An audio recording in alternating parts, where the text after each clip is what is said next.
یہ 5 چیزیں آپ کے وقت کے بچاؤ کے لیے۔ The last leaf. What is this? کیا ہے یہ؟ بتاتا ہوں۔ The last leaf. امیرہ ایک نوجوان اور پرجوش کاروباری ہمیشہ کامیاب ہونے کے لیے متحرک رہی۔ اس نے جاگتی ہوئی ہر لمحے کو اپنے کاروبار پر کام کرتے ہوئے گزرا۔ اکثر اس عمل میں اپنی صحت اور تعلقات کی قربانی دیتی تھی۔ ایک دن ایک میٹنگ کے لیے بھاگتی ہوئی امیرہ نے پارک کے بینچ پر بیٹھے ایک بوڑھی آدمی سے ٹھوکر کھائی۔ آدمی ایک درخت کو گھور رہا تھا اور امیرہ نے دیکھا کہ درخت کے پاس صرف ایک پتی باقی ہے۔ بوڑھا آدمی امیرہ کی طرف متوجہ ہوا اور بولا، تم جانتے ہو میں اس درخت کو ہفتوں سے دیکھ رہا ہوں۔ میں نے اس کے تمام پتے ایک ایک کر کے گرتے دیکھے ہیں اور اب صرف ایک پتی رہ گئی ہے۔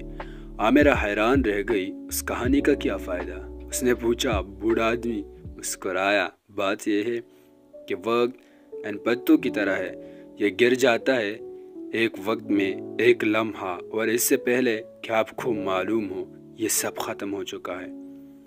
امیرہ کو اپنی ریڑھ کی ہڈی میں ٹھنڈک محسوس ہوئی اور اسے احساس ہوا کہ وہ غلط چیزوں پر توجہ مرکوز کرتے ہوئی اپنا وقت ضائع کر رہی ہیں۔ بوڑھے آدمی نے جاری رکھا، لیکن بات یہ ہے کہ آپ ان پتوں کو واپس نہیں لے سکتے جو گر چکے ہیں۔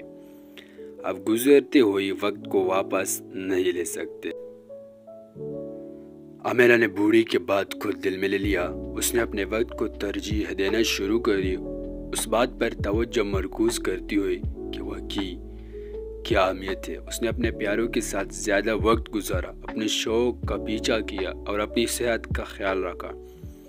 جب اس نے اپنی زندگی پر نظر ڈالی تو امیرہ کو احساس ہوا کہ بوڑھا آدمی ٹھیک کہہ رہا ہے، وقت درخت پر پتوں کی طرح تھا۔ یہ ایک وقت میں ایک لمحہ گرتا ہے، لیکن صحیح ذہنیت کے ساتھ ہم اپنے چھوڑے ہوئے وقت کا زیادہ سے زیادہ فائدہ اٹھا سکتے ہیں۔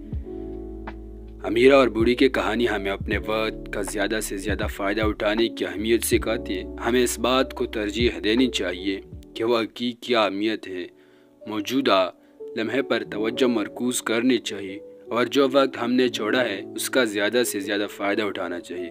یاد رکھیں، وقت ایک تحفہ ہے اور اسے دانشمندی سے استعمال کرنا ہم پر منحصر ہے۔ تو آئیے ہر لمحے کا زیادہ سے زیادہ فائدہ اٹھائیے اور ایسی زندگی گزارے۔ یہ 5 چیزیں آپ کے وقت کے بچاؤ کے لیے۔ کاموں کو ترجیح دیں، یعنی کرنے کی فہرست بنائیں اور پہلے اہم ترین کاموں پر توجہ دیں۔ اس سے آپ کو غیر ضروری سرگرمیوں میں وقت ضائع کرنے سے بچنے میں مدد ملتی ہے۔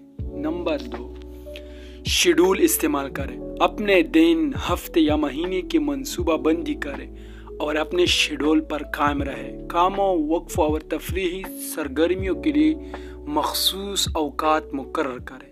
نمبر 3، ملٹی ٹاسکنگ سے بچیں۔ ایک وقت میں ایک کام پر توجہ دیں۔ ملٹی ٹاسکنگ غلطیوں اور وقت کے ضیاع کا باعث بن سکتی ہے۔ نمبر 4، خرابی کو ختم کریں۔ سوشل میڈیا، ای میل، فون کی اطلاعات اور جب آپ کام کرتے تو انہیں ختم کریں۔ آپ کو توجہ مرکوز رکھنے میں مدد کے لیے ویب سائٹ، بلاگرز یا فون ایپس جیسی ٹولز کا استعمال کریں۔ نمبر 5، ایک جیسے کاموں کو بیچیں۔ ملتے جلتے کاموں کو ایک ساتھ گروپ کریں اور انہیں ایک سیشن میں مکمل کریں۔ مثالوں میں ای میل چیک کرنا، فون کال کرنا یا کام کرنا شامل ہے۔ ان حکمت عملیوں کو لاگو کرنے سے آپ اپنے وقت کو زیادہ مؤثر طریقے سے منظم کرنے اور اپنے مقاصد کو حاصل کرنے کے قابل ہو جائیں گے۔